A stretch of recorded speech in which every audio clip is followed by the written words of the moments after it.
Bertemu lagi dalam channel Cikgu Jenius Tutorial. Kali ini kita akan membincangkan soalan fokus Ekonomi 1 STPM 2022. Oke, perbincangan pada kali ini adalah soalan kuantitatif. Oke, soalannya adalah seperti berikut. Jadwal di bawah menunjukkan hubungan antara tingkat harga barang X dengan kuantiti diminta barang E, B, dan C.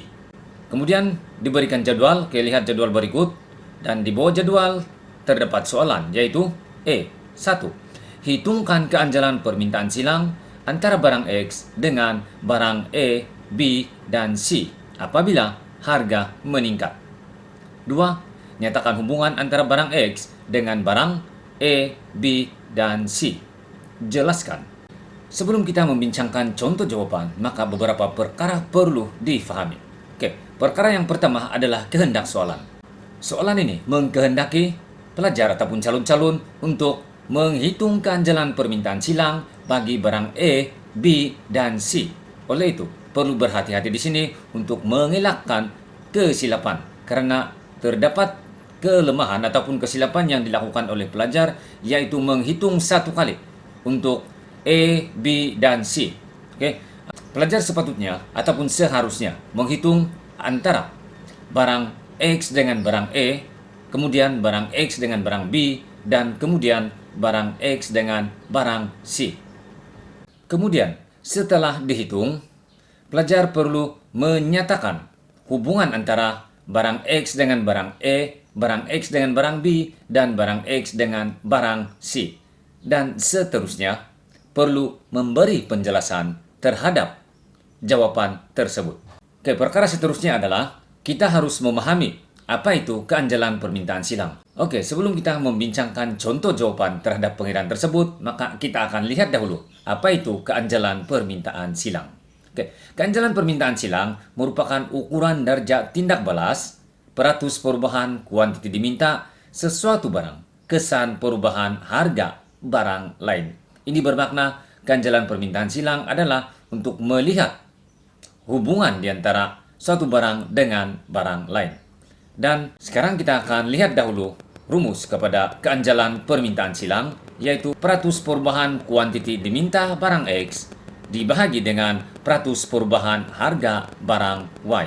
Perkara seterusnya yang perlu difahami sebelum kita membincangkan contoh jawaban adalah hubungan antara barang. Ini karena tujuan keanjalan permintaan silang adalah untuk mengenal pasti hubungan antara barang. Dan kalau kita lihat, terdapat 3 jenis hubungan antara barang, yaitu barang pengganti, barang penggenap, dan barang tidak berkaitan. Barang pengganti adalah apabila nilai pekali keanjalan adalah positif, manakala barang penggenap adalah nilai pekali keanjalan adalah negatif, dan barang tidak berkaitan adalah nilai pekali keanjalan bersamaan dengan sifar. Oke, sekarang kita akan lihat contoh jawaban ataupun contoh pengiraan kepada soalan E1.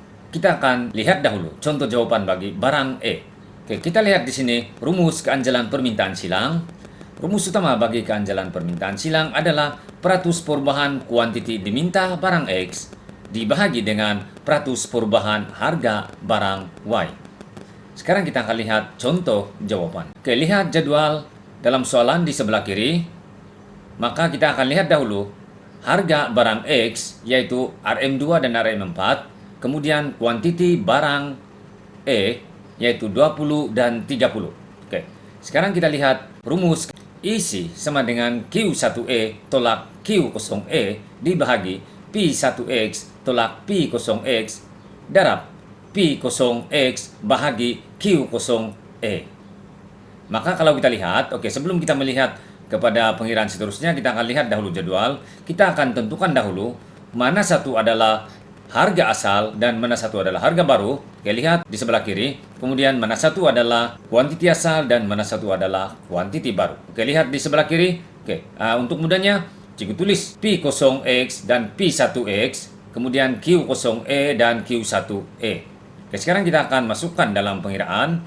Oke, isi sama dengan 30 tolak 20 bahagi 4 tolak 2 darab 2 per 20 bersamaan dengan 10 per 2 darab 1 per 10 bersamaan dengan 1 per 2, dan akhirnya kita dapat pekali keanjalan permintaan silang adalah 0,5.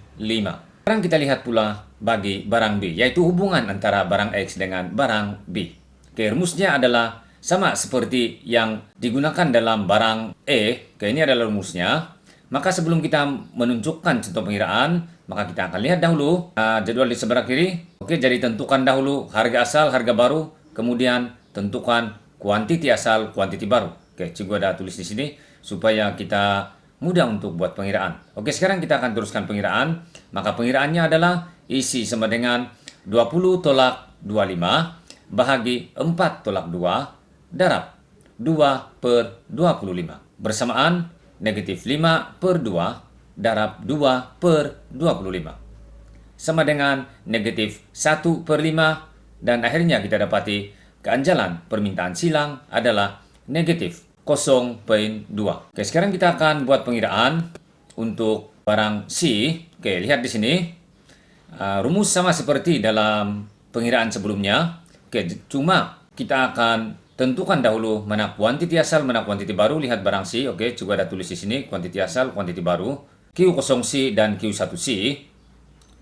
Oke, ini untuk memudahkan pengiraan supaya tidak berlaku kesilapan. Oke, sekarang kita akan lihat di bahagian kanan contoh pengiraan. Isi sama dengan 10 tolak 10 bahagi 4 tolak 2 darab 2 per 10 bersamaan dengan 0 per 2 darab 1 per 5 bersamaan dengan 0 per 10. Dan akhirnya kita dapati nilai keanjalan permintaan silang adalah 0 ataupun sifar. Oke, seterusnya kita akan lihat pula jawaban kepada bahagian kedua, caraian 2, yaitu nyatakan hubungan antara barang X dengan barang E, B, dan C.